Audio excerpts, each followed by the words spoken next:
Toy izao ndraiky avana ny teny zaraina izay omenantsika anio. Mpanompon'Andriamanitra ianao olon'i Kristy. Tsy maintsy manana safidy ny olona iray, na izy hanompon'Andriamanitra, na izy hanompo vola. Araka ny voasoratra amin'ny filazantsara ny Luka 4:17.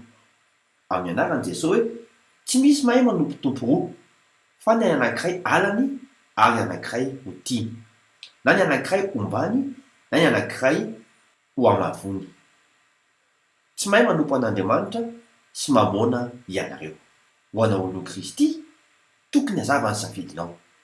Araka ny voasoratra ao amin'ny Asana Apôstôly 2:24.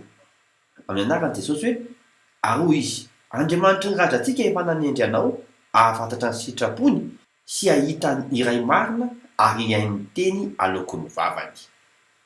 Sa ahoana? Vavaka isika.